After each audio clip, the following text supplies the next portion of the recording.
우리 오늘 우리가 살아가는 이유라는 제목을 가지고 은혜를 우리 창세기를 통해서 나누고자 합니다. 여러분, 성경에 아는 만큼 보이는 법이거든요. 성경을 이해하고 또 성경을 깨달은 만큼 우리가 이해를 하는 겁니다. 우리 하나님 앞에 여러분 성경을 잘 깨닫고 하시되 강대상에서 나오는 이 말씀들 한 자도 놓치지 말고 잘 깨달으셔서 신앙생활하는데 큰 유익이 될 수 있게 되기를 바랍니다. 오늘 이 자리에 계셔서 제가 말씀드릴 수 있는데 참 감사한 게 지난주에 제가 이렇게 어떤 특별한, 물론 의미가 없지는 않습니다만 축복하고 기도할 때 계약이 성사되었으면 좋겠다고 그렇게 기도를 해드렸는데 한 분은 우리 교회 성도님은 아닙니다만 모두에서 세 분이 엄청난 계약들이 다 이루어진 거예요. 너무 감사해서 제가 참 너무 감사하다, 기쁘다. 하나님이 우리에게 이 신실함을 보여주시되 우리가 무엇이라고 구하든 그것이 명확하게 무엇인지 알고 구했든 구하지 않았든 하나님이 응답하시는 것을 보면서 성도님들에게 향하신 이 11년도에 하나님이 부어주실 복들을 또 하나님이 보여주실 그러한 일들을 기대하면서 한 해를 살아가실 수 있게 되기를 주의 이름으로 축복합니다. 오늘 이 하나님의 말씀이 참 여러 가지 의미가 있는데 아마 이야기거리로는 많이 들으셨을 법한 이야기입니다만 여기에 중요한 하늘의 메시지가 있어서 오늘 같이 나누고자 합니다. 이제 죽음이 가까운 것을 안 야곱이 자기 조상들과 함께 자기를 묻어달라고 유언을 합니다. 근데 그 장소가 어디냐면 가나안 땅 마므레 앞 막벨라 굴이라고 되어 있습니다. 그것은 자신의 조부 아브라함이 자기의 할머니죠.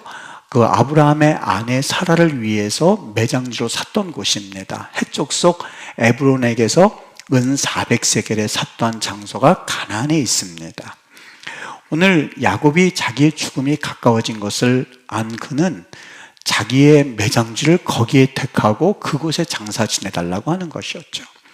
요셉이 그의 유언을 듣고서는 자기의 아버지 야곱의 매장지로 정한 그 막벨라 굴을 향해서 애굽에서부터 가나안 땅까지 장례 여행을 준비하게 되었습니다.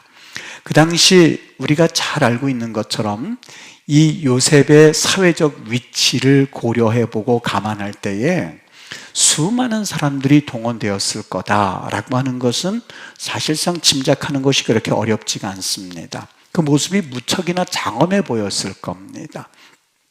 많은 사람들이 포함되어 있었는데 성경은 누구 포함되어 있었는지 우리에게 잘 보여주고 있거든요. 창세기 50장 7절과 8절을 읽어드릴 테니 여러분 보세요. 요셉이 자기 아버지를 장사로 올라가니 누가 있었냐면 바로의 모든 신하, 그리고 바로 궁의 원로들, 그리고 애굽 땅의 모든 원로, 그리고 요셉의 온 집과 그의 형제들과 그의 아버지 집이 그와 함께 올라갔다라고 말씀하고 있습니다. 우리 흔히들 이게 좋은 말인지는 잘 모르겠습니다만 장례식에는 대부분이 참석합니다. 흔히 그래도 얼굴 도장이라도 찍어야지라는 말을 쓸 만큼 장례식에는 대부분 그분의 마지막을 좀 이렇게 배웅하기 위해서라도 우리가 참석을 하는 경향이 있거든요. 그 당시 고대 근동도 우리 동양 문화와 크게 다르지가 않았습니다. 오늘 여기 적혀져 있는 사람들 외에도 요셉과 관계를 맺기를 원하는 수많은 사람들이 참석을 했는데 성경은 그 수가 얼마나 많다는 것을 우리에게 여러 방면을 통해서 여러 문장에 나와 있는 글들을 통해서 우리에게 보여주고 있는데 창세기 50장 그 바로 뒷구절 9절에 보면 이렇게 표현합니다. 병거와 기병이 요셉을 따라 올라가니, 여기 병거와 기병이라는 것은 우리 현대 말로 말하면 탱크들입니다.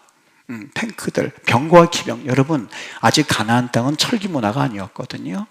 그런데 그 애굽에서부터 으리으리한 병거와 기병들이 그 늠름하게 서가지고 말 타고 가는 거 영화에서 보셨죠? 지금 봐도 굉장히 늠름해 보이는 그 병거와 기병들이 쫙 줄을 서서 그 장례식에 참여하는 것을 여러분 한번 상상해 보십시오. 그 수를 표현해서 뭐라고 되어 있냐면 이렇게 되어 있어요.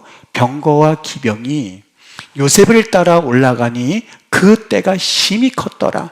때라는 말을 쓰고 심히 컸다. 카베드 메우드란 말은 숫자가 엄청나게 많을 때에 카베드란 말을 씁니다. 수많은 사람들이 있었고 거기 때라는 말을 쓰죠. 마하네라는 말을 씁니다. 여러분, 마하네가 언제 쓰냐면 두 가지가 있는데, 재래시장에 사람들이 쫙 모여 있는 거 있죠. 줄서 쫙 있는 거예요. 그걸 마하네라고 그러기도 하고, 짐승들이 사막 한가운데서 여러분 보셨습니까? 때를 지어서 꼬리에 꼬리를 물고 계속 그 이성하던 거 끝이 있을까요? 없을까요? 아니요. 분명히 끝은 있지만 끝을 헤아리기 힘들 만큼 수많은 짐승들이 몰려가는 것을 일컬어서 마하네라고 그럽니다. 그러니까 요셉의 장래 행렬은요, 누가 보기에도 그 끝을 보이지 못할 만큼 병거와 기병과 수많은 사람들이 가나안 땅을 향해서 줄지어가고 있는 그 광경을 오늘 창세기 50장에서는 우리에게 묘사하고 싶었던 거예요. 수많은 사람들이 지금 가고 있었던 것이죠. 여러분, 조금 이따가 우리 보겠습니다만 오늘 그들의 그 모습은 출애굽할 때의 이스라엘 백성들의 모습과 굉장히 흡사한 모습이었습니다. 하여간 이렇게 해서 장사를 치러 가는데 여기 한 가지 성경을 읽을 때에 우리에게 주고자 싶어하는 메시지가 하나가 있는데, 그 질문이 어떻게 시작할 수 있냐면, 왜 굳이 야곱이라고 하는 그 인물은 애굽에 장사지가 있었음에도 불구하고 약속의 땅이라고 하는 가나안 땅의 막벨라 굴에 가서 장사를 자기의 매장지로 삼기를 원했던 것일까라고 하는 질문입니다. 이 재벌들 부유한 사람들은요, 자기가 어디서 죽어야 될지 이미 매장할 장소를 다 땅을 사놓는다고 그래요. 사놓고 묘자리를 알아보고 다 준비하지 않습니까? 그리고 대부분이 좀 준비성 있는 사람 자기의 묘할 자리를 이미 다 알아보고, 그리고 좋은 자리를 이미 선점하고 그렇게 준비를 해놓는다고 그래요. 여기 여러분, 애굽의 장례 수준은요, 그 당시에 말하면 세계 최고의 장례 수준이었습니다. 지금도 그 미라를 보기 위해서 우리가 관광객이 몰려들 만큼 그 미라를 만드는 수준은 세계 최고였었거든요. 이 사람이 죽으면 날강에서 몸을 씻고, 그리고 소금을 잔뜩 가져다가 헝겊으로 싸거든요. 그리고 거기에 구멍을 뚫어서 체액이 흘러나가게끔 되어 있습니다. 일정 기간 그렇게 하고 있다가 다시 열어서 장기에다가 부패되지 않도록 모든 이 부패되지 않는 제품들을 처리하고 향신료를 집어넣고 다시 수건을 쌉니다. 그리고 입을 이렇게 벌려놓고 수건을 싸는데, 그 이유는 뭐냐면 이 사람이 죽어서 혹시라도 심판받을 때에 자기가 죄를 지은 것이 있다면 그 죄를 왜 지었는지 변명할 수 있도록 입을 열어놔요. 쉽게 말하면 여러분, 우리 현대 말로 표현하면 최고의 예우를 갖춰서, 목회자이다 보니까는요, 이 장사 치를 때 이렇게 이 여러 가지 환경을 보지 않습니까? 그런데 이 회사마다 조금씩 달라요. 예우하는 거나 조금 눈살을 찌푸리게 하는 광경도 보기도 하고요. 어떤 데는 정성을 다해서 예우를 하는 곳도 있고, 그래서 가만히 보면 어느 회사는 어떻구나, 또 어디는 어떻게 해주는구나, 그걸 보고 이렇게 그냥 쳐다보게 됩니다. 여러분, 그 당시 죽은 자에 대한 예우는 누가 최고의 예우를 다했냐면, 이 모든 향신료를 집어넣고 그리고 부패되지 않게끔 만드는 기간이 70일이었다고 그래요. 70일 동안 그 일을 하고 있는 거예요. 최고의 예우를 갖춰서, 그리고 최고의 나름대로의 문화를 가지고 장례를 치를 수 있는 그러한 애굽의 장례 문화가 있었음에도 불구하고, 왜 야곱은 그 당시 촌동네라고 할 수 있는 저 가나안 땅의 막벨라 굴, 마므레 앞 막벨라 굴에 자기를 매장하라고 이야기했던 것일까? 굳이 가나안 땅의 장례 수준과 애굽의 장례 수준을 비교해 본다면 슈퍼카와 달구지 정도라고 비교할 수밖에 없을 거예요. 근데 거기 가서 장례를 치르겠다고 그래요. 여러분, 한번 저 사진에서 보시면 알 수 있는 것처럼 저기가 마므레 앞 막벨라 굴을 우리가 상상해서 그려놓은 거거든요.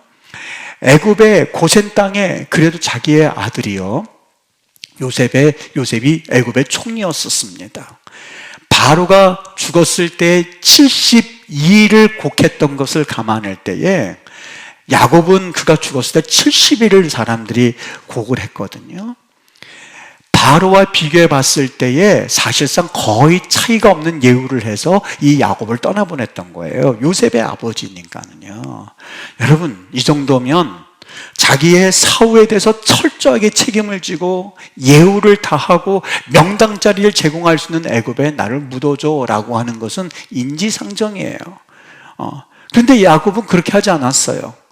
달구지 동네 같은 저 가나안 땅 마므레 앞 저 동굴 속에 나를 매장지로 삼아줘 라고 하는 그 말의 의미가 도대체 뭘까? 도대체 그 심리가 뭘까? 라고 하는 것이 오늘 창세기 마지막 장을 닫으면서 주고자 하는 기가 막힌 메시지가 거기 담겨져 있습니다. 어떤 의미냐면, 우선 그 막벨라 굴은 어떻게 구입했냐면 아브라함에게 하나님께서 주신 약속의 말씀이 있었습니다. 자기 할아버지잖아요. 아브라함의 아들 이삭, 이삭의 아들 야곱. 자기 할아버지가 하나님께 받은 약속이 있었습니다. 창세기 12장 7절에 가서 보면 내가 너에게 이 땅을, 네가 지금 발로 밟고 있는 이 땅을 네 자손에게 줄 거야 라고 분명히 하나님께서는 약속해 주셨거든요. 그런데 이 약속의 말씀이 사실상 아직 성취가 되지 않았던 거예요. 아브라함이 거주할 당시의 주인이 누구였었냐면 바로 헷족속이요. 그 당시 메소포타미아 문명에 이 화살촉과 같은 글씨를 쓰는 사람들이 있었어요. 이 헷족속이었었어요.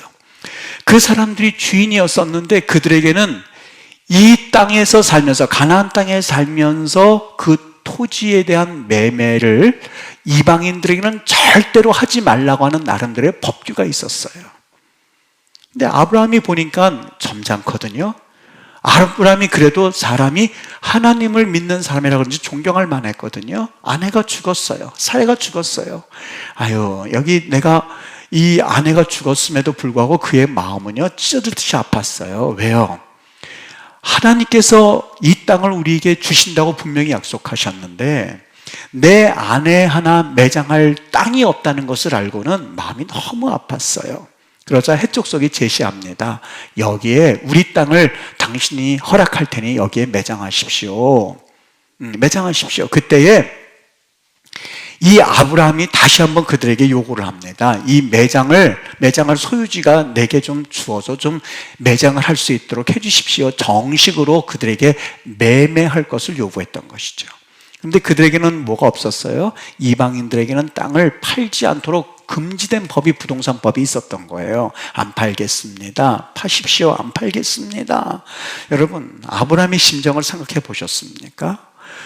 정말 그게 이해가 되지 않는 장면 하나가 있다면 헷족속이 분명히 땅을 제공하겠다고 했거든요. 그런데 아브라함은 그것을 거절해요. 땅을 사겠다고 하는 거예요. 그에게 과연 땅 욕심이 있어서 그 땅을 사겠다고 했었던 걸까요? 아니요, 그렇지 않아요.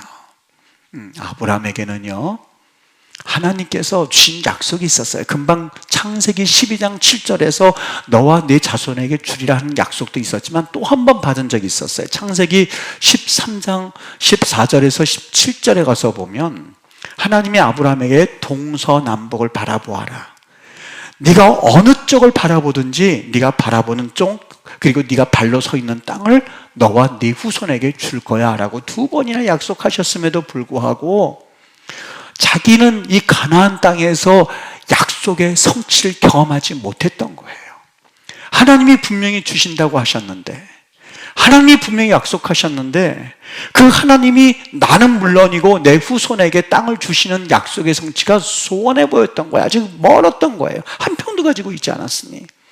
여러분, 약속의 실천이 있었다면 자기 아내를 금방 매장할 수 있는 가장 중요한 순간이었음에도 불구하고 약속의 성취가 되지 않았을 때 아브라함이 얼마나 마음이 아팠겠습니까? 그러나 그 아브라함은 그 약속의 성취가 이루어질 것을 조금도 의심하지 않았습니다. 그리고 묵묵히 하나님을 바라보았던 거예요. 하나님이 분명히 이 땅을 나와 내 후손에게 준다고 하셨으니, 자손 대대로 준다고 하셨으니 분명히 하나님께서 주실 거야 라는 믿음을 가지고 자기 아내 사라가 죽은 바로 그 순간에 그 약속을 떠올렸던 거예요. 하나님이 주신다고 하셨으니 이때가 그 기회가 아닐까? 당신들 그냥 주는 땅을 우리가 받지 않겠습니다. 공짜로 주는 것을 받지 않겠습니다. 내게 땅을 파십시오. 그래서 내 소유가 되게 하십시오. 그 마음 가운데는 뭐가 있었어요? 하나님의 약속을 기다리고 있었어요. 자신의 아내의 죽음, 자기의 반쪽 인생이 사라지는 기가 막힌 마음 아픈 그 순간마저도 그의 머릿속에는 하나님의 약속의 성취가 바로 아내의 죽는 이 순간을 통해서라도 이루어지는 것 아닐까라고 하는 마음을 가지고 그리고 그들에게 접근했었던 겁니다. 여러분, 이것이 바로 아브라함의 믿음이었었거든요. 끝내는 그 400세겔에 사요, 은 400세겔에. 근데 여러분, 그 땅이 은 400세겔이 그것이 절대 싼 값이 아니었었어요. 성경에 보면은요, 물론 은 400세겔이 얼마나 가치가 되는지, 그가 산 그 동굴과 그 밭이 얼마나 넓은지 우리는 알 수가 없지만, 예레미야가 밭을 살 때의 그 이후 세대에 오랜 시간이 지나서 예레미야가 밭을 살 때의 밭값이 은 17세겔이었었거든요. 다윗이 그 아리우나의 타작마당을 살 때에 그 가격이 은 50세겔이었거든요. 나중에 오므리 왕이 사마리아 전체를 살 때에 그 가격이 은 6천세겔이었거든요. 사마리아 전체 땅을 살 때에. 그러니 여기 400세겔은 바가지를 씌운 가격이었었어요. 웬만하면 그거 해도 너무한 거 아닙니까? 무슨 값을 400세겔이나 칩니까? 라고 그들에게 대하여서 항의할 수 있었음에도 불구하고 아브라함은 흥정하지 않습니다. 뭐라고 그러면 창세기 23장 16절에 보면 아브라함이 에브론의 말을 따라서 에브론이 헷 족속이 듣는 데서 말한 대로 상인이 통용하는 은 400세겔을 달아서 에브론에게 주었더라. 그냥 다 준 거예요. 다 준 거예요. 여러분, 오늘 그 의미가 어디 있다고 생각합니까? 정말 아내 사라가 죽었기 때문에 급해서였을까요? 아니요. 오늘 내가 그 땅을 매입한다라고 하는 것은 사라의 죽음 사건을 통하여서 그것이 계기가 되어서 그 땅 매매할 수 없는 조건임에도 불구하고 산다라고 하는 것은 하나님 약속의 첫걸음이거든. 지금까지 아브라함은요, 자기의 삶을 다 걸었습니다. 하나님이 지시할 땅으로 가라고 하셨으니 아브라함이 자기의 본토 친척 아비집을 다 떠나서 모든 것을 다 내어버리고 자기의 인생까지 걸었는데 은 400세겔이 문제겠습니까? 아마 은 4000세겔이라 그랬어도 아마 아브라함은 샀을걸요. 왜요? 지금까지 그것이 그의 삶이었거든요. 모든 걸 다 버리고서라도 하나님 말씀이라면 순종했던 분이 바로 아브라함이었었거든요. 그러니 지금 약속의 첫 성취가 이루어진 첫 단계에서 에브론이 은 400세겔을 한 것이 비싸다고 하겠습니까? 그냥 이것은 하나님의 약속의 성취이니 난 무조건 이 성취에 따라서 가격을 흥정없이 그냥 살 거야.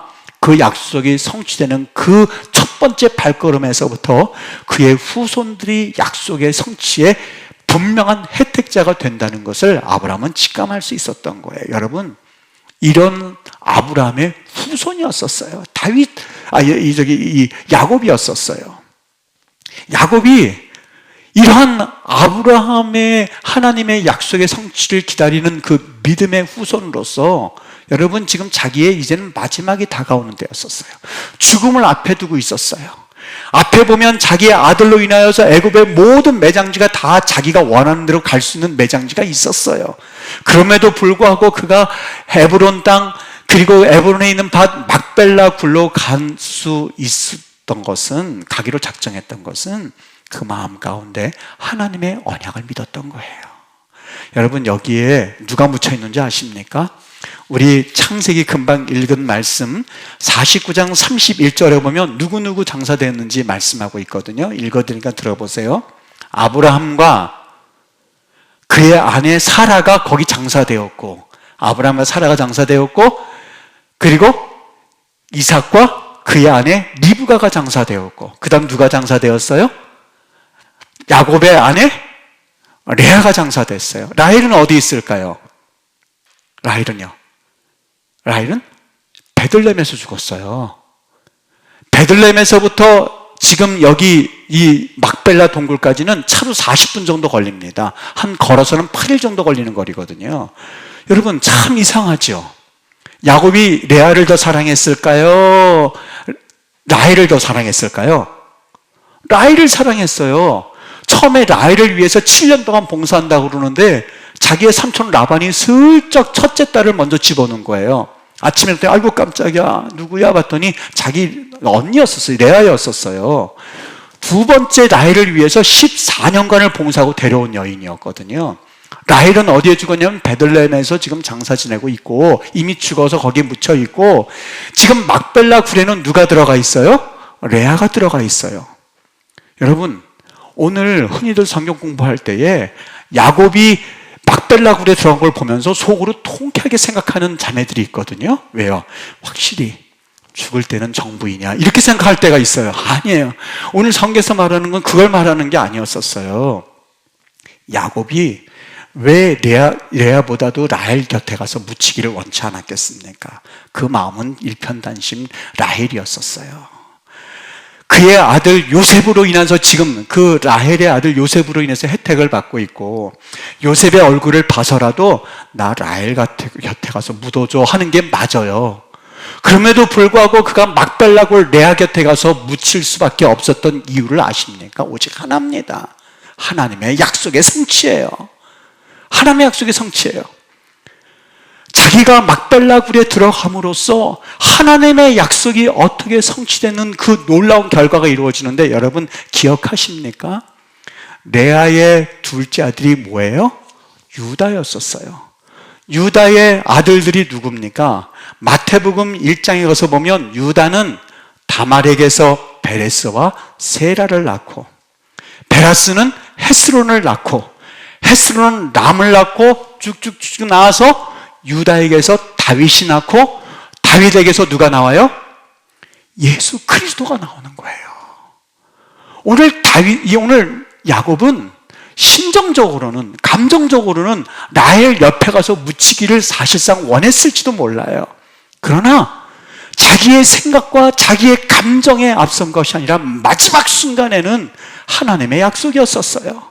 아브라함이 자기의 약속의 성취를 위하여서 막벨라 굴을 거기에서 구입해 놓고 내 후손들이 이 땅 가운데서 하나님의 약속의 성취를 이루기를 원했었던 그 아브라함의 심정을 그는 10분 이해하였었고, 내 아버지 이삭과 내 어머니 리브가가 묻혀 있고, 그리고 내 첫 번째 부인 레아가 거기에서 묻혀 있고, 레아를 통하여서 하나님의 약속이 이루어질 것을 그는 직감했었던 이 야곱은 거기에 자기의 매장지로 삼기를 원했던 거예요. 여러분 이뿐입니까? 오늘 요셉이 그것을 정확하게 보고 있었습니다. 요셉이 죽을 때 어떻게 죽는지 여러분 기억하시나요? 창세기 50장 24절부터 26절 읽을 테니 여러분 한번 들어보세요. 요셉이 그의 형제들에게 이르되, 이제 죽을 때가 된 거예요. 나는 죽을 것이나 하나님이 당신들을 돌보시고 당신들을 이 땅에서 인도하여 내사 아브라함과 이삭과 야곱에게 맹세하신 땅에 이르게 하시리라 하고, 요셉이 또 이스라엘 자손에게 맹세시켜 이르기를 하나님이 반드시 당신들을 돌보시리니 당신들은 여기서 내 해골을 메고 올라가겠다 하라. 무슨 말이에요? 내가 지금 애굽의 총리 대신으로 있지만 당신들 맹세해. 내가 죽으면 내 해골이라고 표현하고 있죠. 내 해골을 여기에 묻어라. 가나안 땅에 갖다 두어라. 가나안 땅에 갖다 두어라. 가지고 올라가거라. 그리고 막벨라 굴에 묻혀 두어라 라고 하면서 사실상 자기의 어머니 베들레헴 곁에 묻히기를 원했던 것이 아니라 그 역시 가나안 땅으로 가지고 올라가라 명령하고 있었던 거예요. 그 명령을 쫓아서 행한 게 뭐였었어요? 그게 바로 출굽이었었어요. 여러분, 출급할 때 뭐가 연상됩니까? 야곱이 자기의 장래 행렬을 위하여서 애굽에서부터 가나안 땅까지 쭉 앞에도 보이지 않을 만큼 떼개를 이루고 수도 없이 수많은, 아까 카베드, 메오도 수많은 사람들이 올라가는 그 광경이 연상될 수 있는 그 광경이 바로 출애굽이었었어요. 출애굽을 하면서 그들은 뭘 느꼈을까요?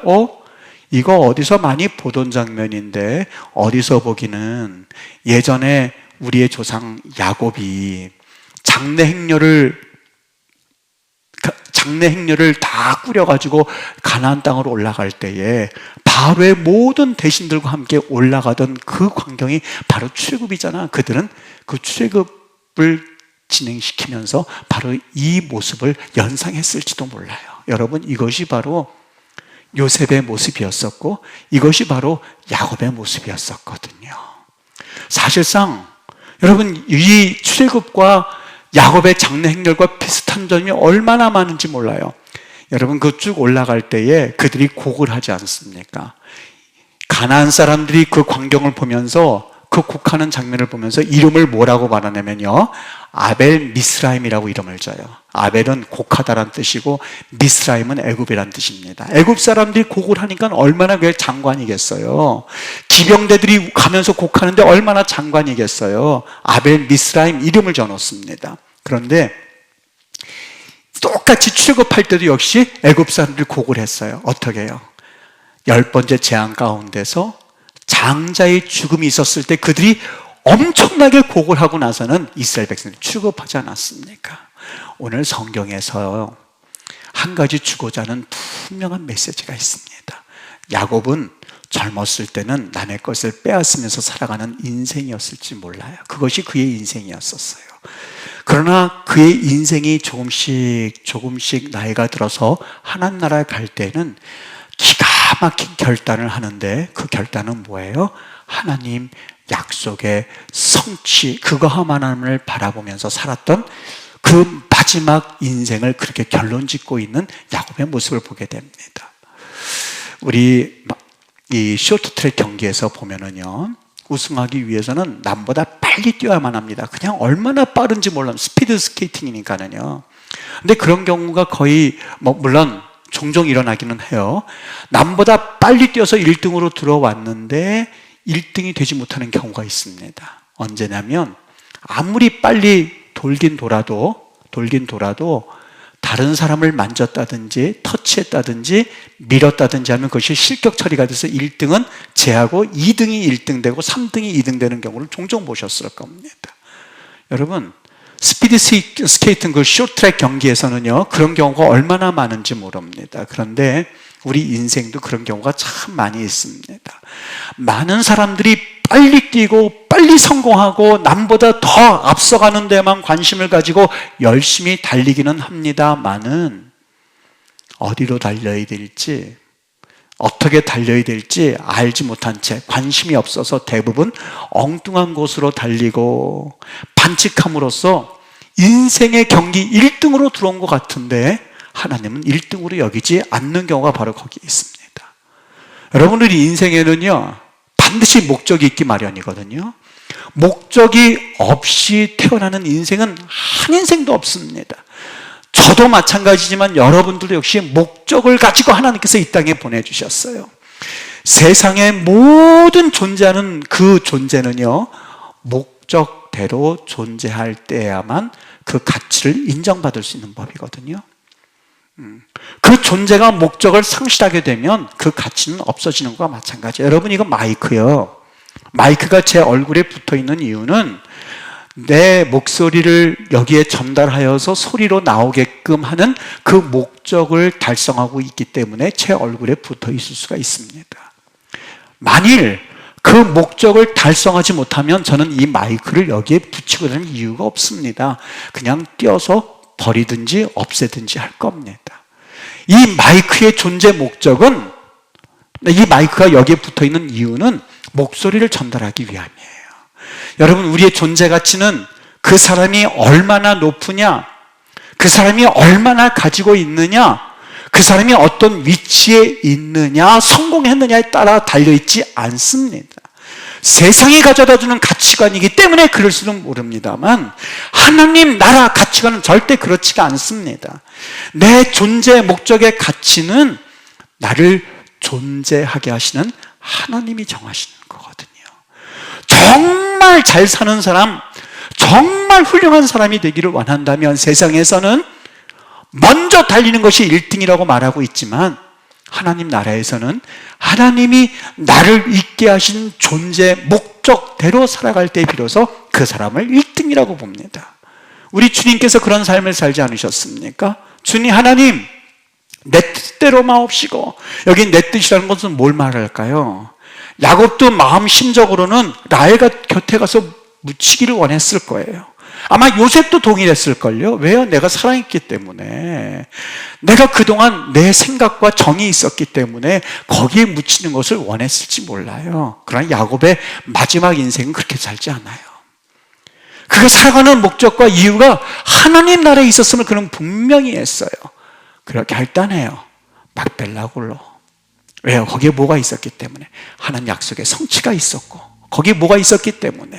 하나님의 약속의 성취뿐만이 아니라 거기에는 바로 하나님의 위대한 섭리가 있는데, 그가 알았는지 몰랐는지는 알 수 없지만 그 후손을 통하여서, 야곱과 레아의 후손을 통하여서 하나님께서 계획하신 복의 근원이 되신 예수 그리스도라고 하는 엄청난 구원의 역사가 첫 발걸음을 띄는 곳이 바로 그곳이었음을 야곱은 직감하고 있었고, 혹 그걸 몰랐다 한다 할지라도 그는 지금까지 내 뜻대로 살아왔으나 내 뜻대로 마옵시고 하나님의 뜻을 우선시하는 야곱의 눈물겨운 사투가 마지막 죽음 때 난 애굽도 아니야, 애굽의 장래 문화도 아니야, 라헬게도 아니야, 내가 사랑했던 여인이지만 하나님의 뜻은 아니야.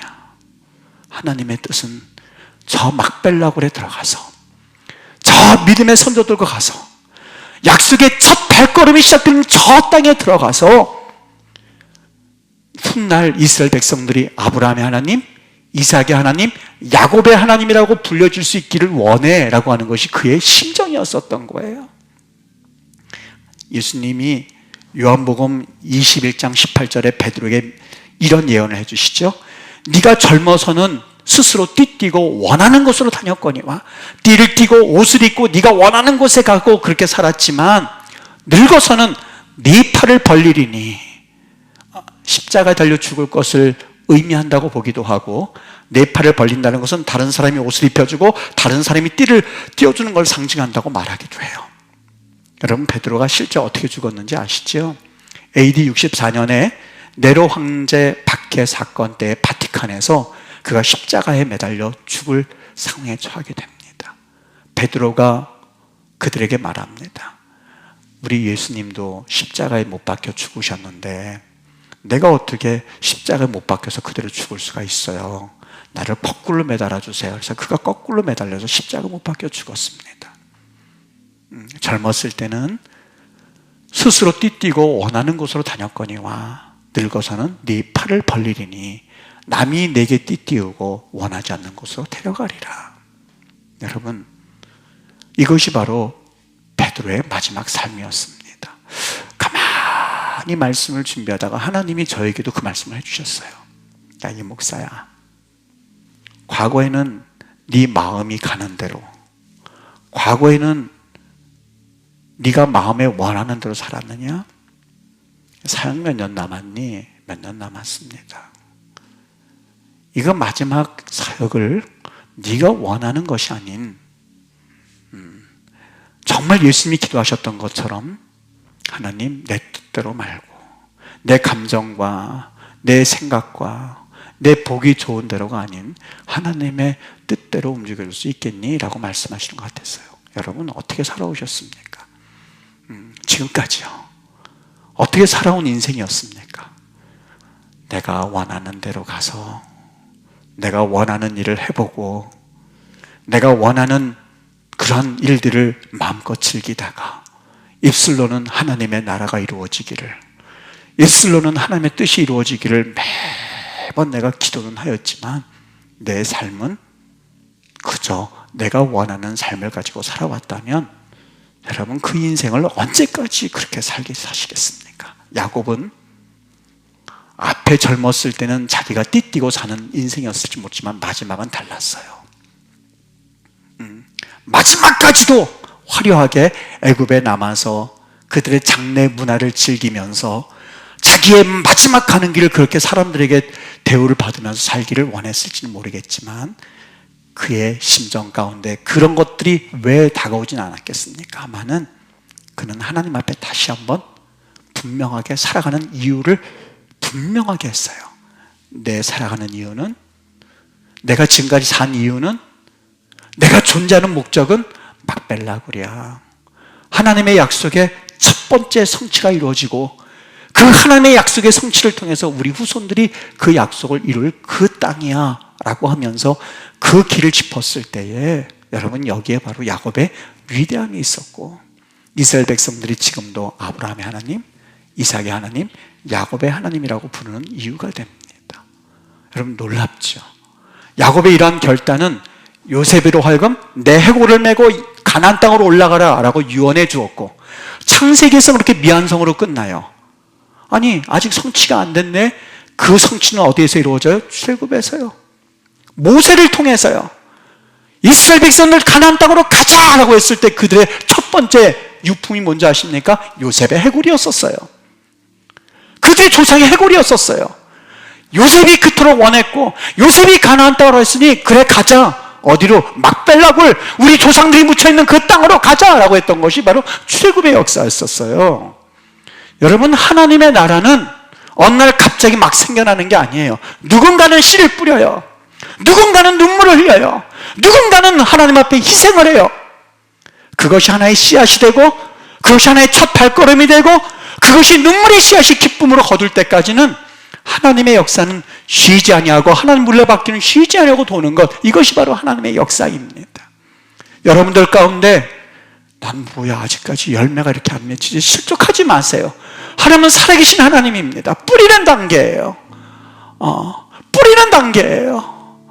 누군가는 뿌려야만, 누군가는 막발라구를 사야만 거기에 장사 지내고 그곳을 바라보면서 그것을 기점으로 해서 하나님의 약속의 성취가 이루어지고 출애굽 백성들이 원했던 것 하나가 있다면 바로 우리 조상들이 묻혀있는 그 땅이 우리의 땅입니다 라고 하는 확신을 가지고 모세를 따라 나설 수가 있었던 거예요. 하나님 앞에 우리 믿음의 씨앗들을 잘 뿌려볼 수 있게 되기를 바랍니다. 교회에서 필요하다고 그럴 때, 하나님의 나를 위해서 필요합니다 라고 그럴 때 여러분 결단하세요. 때로는 우리 인생 그렇게 길지 않습니다. 하나님 나를 위해서 헌신할 일들이 많을 것 같죠? 지금까지 얼마나 하나님 앞에서 여러분이 하나님의 일들을 감당하셨을까요? 때로는 에이 아니에요, 부족해요, 못해요 다 놓치고 나서 그리고 마지막 때에 그냥 애굽 땅 묘지 매장지를 바라보면서 그거면 좋사오니라고 여러분 눈을 감는다면 얼마나 그 인생이 불쌍한 인생이겠습니까? 우리 하나님 앞에 여러분, 오늘 이 말씀, 내가 살아가는 이유, 우리가 살아가는 이유, 우리가 이 땅에 살아가는 이유, 이 말씀이 여운으로 남아서 한 주, 아니 여러분의 인생 가운데 하나님의 깊은 울림이 될 수 있게 되기를, 결단할 수 있는 울림이 될 수 있게 되기를. 그래서 진정 하나님을 위해서 산다는 것이 무엇인지, 하나님 나를 바라보면서 산다는 것이 무엇인지 하나님 앞에 우리의 삶에 큰 도전이 있게 되기를 예수님의 이름으로 축복합니다. 우리 한번 기도할게요.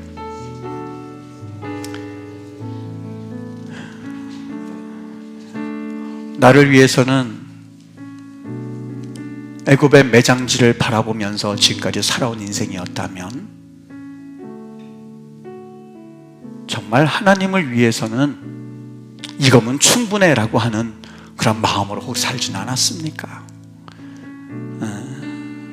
여러분, 하나님은 우리를 원하시는데 우리는 하나님 앞에 일부분을 드리고 하나님 이 정도면 됐죠 라고 서로 위로하면서 산 때가 얼마나 많은지 모릅니다. 하나님 누구를 원하세요? 나를 원하세요. 나를 원하세요. 근데 우리는 나 외에는 다 드릴 각오가 되어 있죠. 하나님, 젊어서는 띠띠고 내가 원하는 곳을 다녔습니다만 이젠 내 인생을 좀 정리할 수 있는 시간을 갖기를 원합니다. 이렇게 살아갈 수는 없고 이렇게 결론 지을 수는 없습니다. 하나님, 다시 한번 돌아보게 하시고 마지막을 잘 정리하여서 하나님이 진정 나의 막벨라굴이 어디인지 분명하게 알고 그것을 향해서 한 걸음 한 걸음 나아가게 하사 이것이 작은 씨앗이 되어서 출급되는 역사를 보게 하옵소서. 우리 제목 가지고 잠시 한번 우리 하나님 앞에 씨름하겠습니다. 우리 기도합니다. 하나님, 하나님, 하나님, 하나님,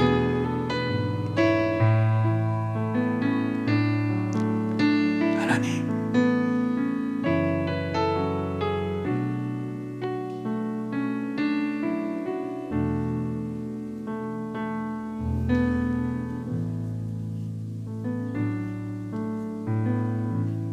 여러분, 두 번째 기도 제목입니다. 우리 하나님이 우리에게 도전하기를 원하시거든요. 예수님께서도 마지막 했었던 기도는 내 뜻대로 마옵시고라는 내 감정과 그리고 내 의지가 여전히 있으셨던 것을 말합니다. 여러분, 이것은 매일같이 나를 쳐서 복종시키는 십자가의 삶이 아니고서는 걸어갈 수 없는 길입니다. 누구는 십자가의 길을 걸어가고 누구는 십자가의 길이 없는 게 아니죠. 존재 목적이 있습니다. 그걸 발견하셨습니까? 여러분, 그것을 발견하지 못했다면 오늘 이 시간에 하나님이 깨닫게 해주시고 발견케 해주시기를 바랍니다. 우리 다시 한번 하나님, 나에게 그런 길을 바라보게 하시고 깨닫게 하시고 하나님 알게 하시옵소서. 우리 한 목소리로 다시 한번 주님 앞에 나만이 들을 수 있는 목소리여도 괜찮습니다. 우리 한번 다 같이 기도하겠습니다.